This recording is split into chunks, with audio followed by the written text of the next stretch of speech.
Tener el mejor controlador, con una increíble velocidad de muestreo, entrada universal, display de alta luminosidad, puerto de comunicación e interfaz gráfica, no le garantiza que la información de su proceso sea 100% fiel si las señales provenientes de termopares o RTDs extendidas en la planta no son exactas o precisas. Entonces, ¿qué debería hacer para garantizar la fidelidad de la información de la temperatura en mi proceso?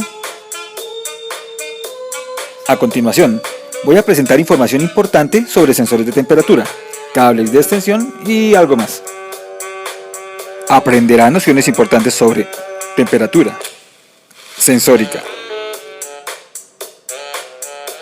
extensiones y por qué usar un determinado dispositivo para largas extensiones.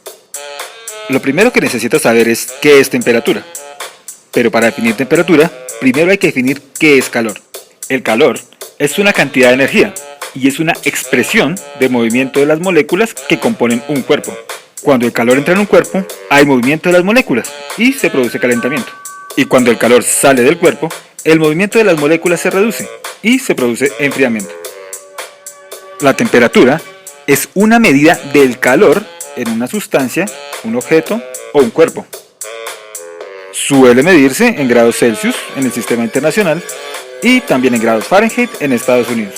En segundo lugar, es necesario saber que hay una diferencia fundamental entre la señal generada por una termocupla y por una RTD. La termocupla es un sensor de temperatura.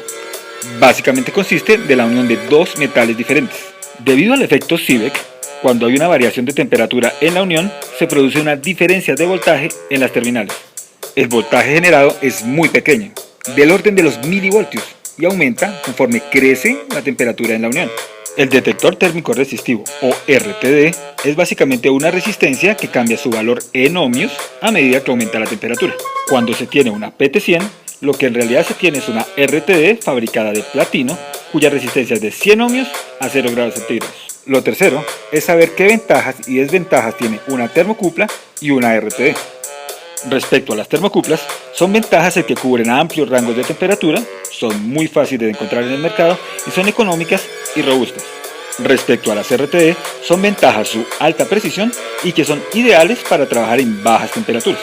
La principal desventaja de termocuplas y RTDs es que ambas generan señales de bajo nivel. Resulta que a través de los conductores se propagan todas aquellas interferencias producidas por dispositivos eléctricos y electrónicos. Además, alrededor de los conductores se produce un campo magnético a la frecuencia de la red. Las señales de bajo nivel de termocuplas y RTDs son susceptibles a estas interferencias, y eso puede reflejarse en lecturas erróneas. Otra desventaja es la longitud máxima que se puede lograr tanto para termocuplas como RTDs.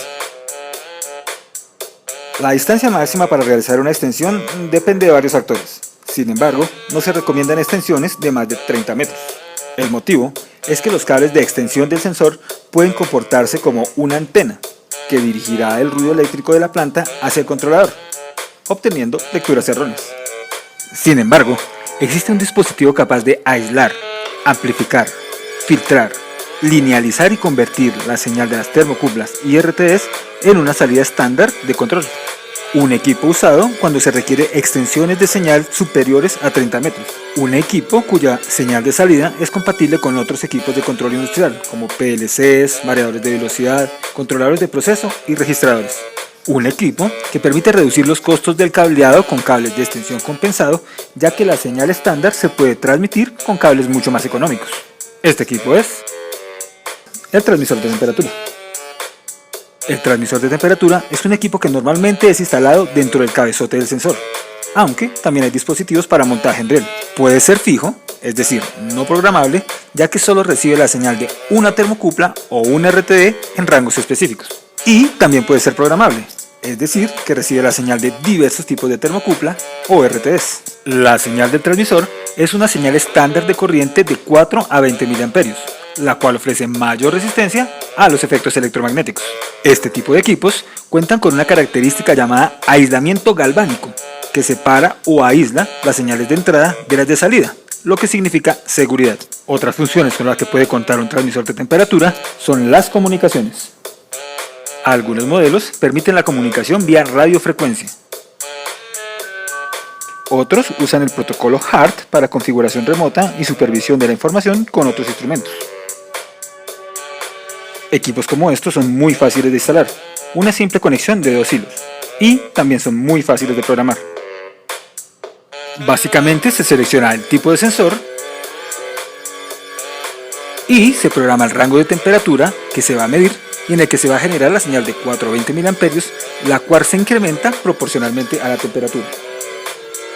Su opinión es muy importante para nosotros, así que queremos saber en qué otras aplicaciones o procesos es posible usar el transmisor de temperatura. Deje sus respuestas y sugerencias en los comentarios.